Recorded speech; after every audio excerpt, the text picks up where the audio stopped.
Sveiki, šiandien pasikalbėsime apie pirmo pasirinkimo priemonę esant masyviam arteriniam kraujavimui iš galūnių turniketą. Jis turėtų būti jūsų pirmos pagalbos rinkinyje, jų turėtų būti netgi 2. Dėrėtų jau iš karto pirmos pagalbos rinkinyje jį šiandien jau pat išsipakuoti, nes esant šlapiom rankom nuo kraujo, esant stresui, adrenalinas veržiasi per kraštus, tektų išpakuoti po tokią pakuotę, žinokit, yra pakankamai sudėtinga. Atkreipkite dėmesį, bandau tai daryti. Ir įsivaizduokite, kad jūs tai darysite drebančiom rankom ir dar šlapiom. Man pavyko gan greitai. Turniketas tai yra diržas, per visą ilgį jo eina virvelė ir sudaro pagrindinį slėgį, kad užspausti arteriją, būtent spaudžiant odą, raumenį, užspaudžiam arteriją.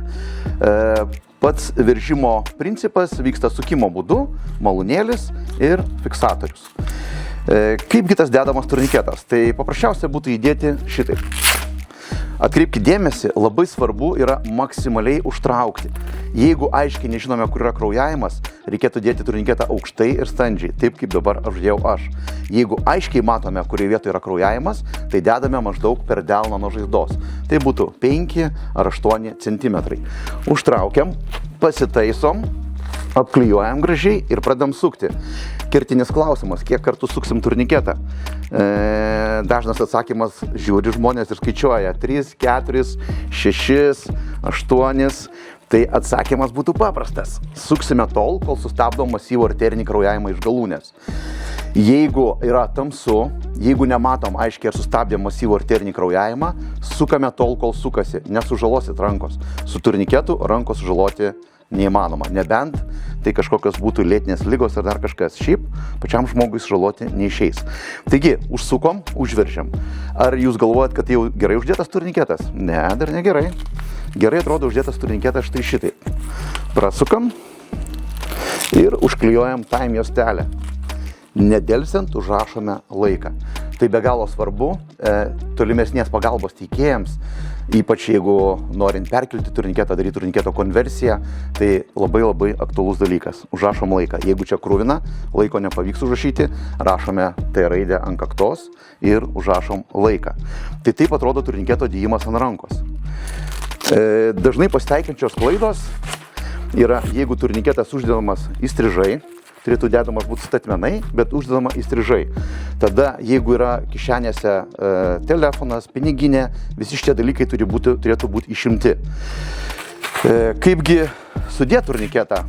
Kiekvieną turniketą, kurį jau rasite savo pirmos pagalbos rinkinyje, dėrėtų išpakuoti, ištampyti ir sudėti į žiedą. Dedam didesnį žiedą. Kodėl didesnį? Todėl, kad nežinom, kada naudosim turniketą. Pavyzdžiui, jeigu naudosim žiemą, tai gali būti, kad ant, sakykime, storų drabužių gali būti sudėtinga uždėti. Tai todėl darom didesnį. Tada sulenkiam per pusę, suklijuojam ir gaunam tokį darinį. Labai atkreipkite dėmesį į time juostelę. Didžiulė pagunda yra ją užklijuoti šitaip. Gink dieve, to nedarykite. Tuoj parodysiu kodėl. Kuomet suksite turniketą, ir jau kai reikės jį užveržti, atsitiks toks dalykas. Nieko negalėsite toliau padaryti, striksite. Taigi, dėrėtų time juostelę klijuoti šone ir taip dėti malūnėlį, taip vadinama.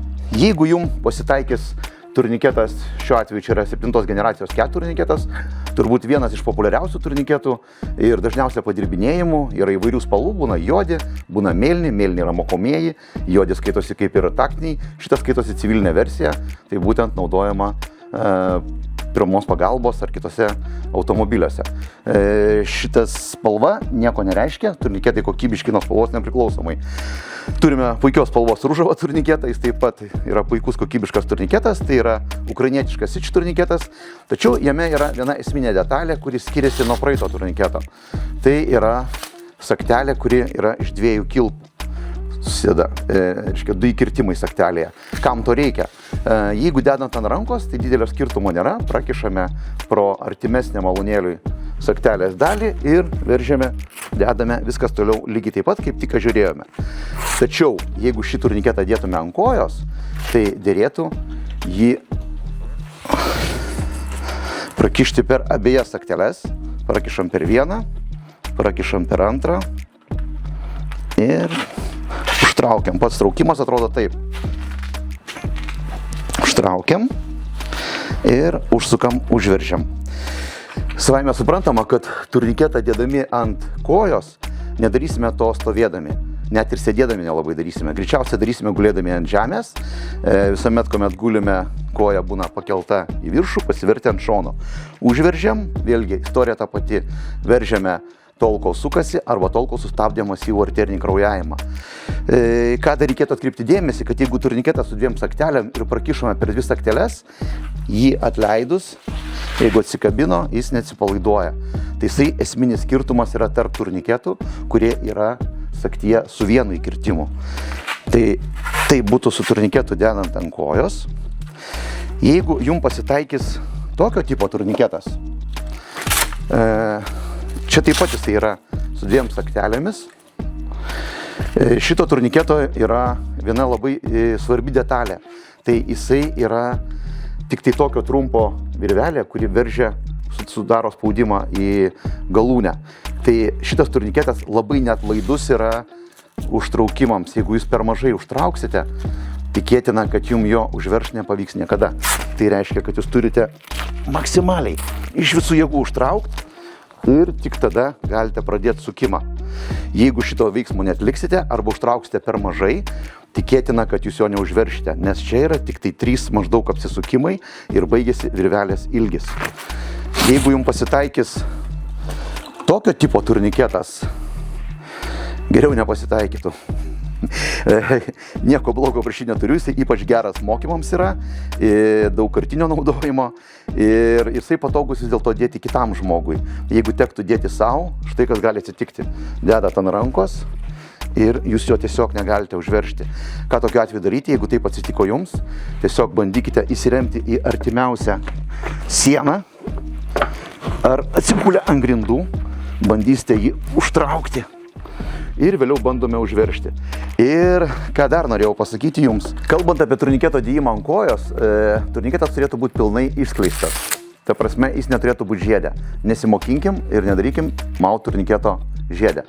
Jeigu turniketas yra išskleistas, gali atsitikti taip, kad jum į rankas paklius turniketas sudėtas štai taip. Tokiu būdu, reiškia sulankstytas.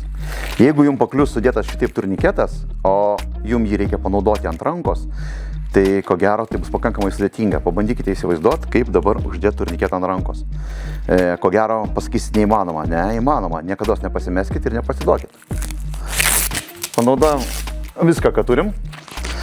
Net ir savo brangius protezus kaip aš. Tada prasikišam, prakišame per sagtelę ir užtraukiam.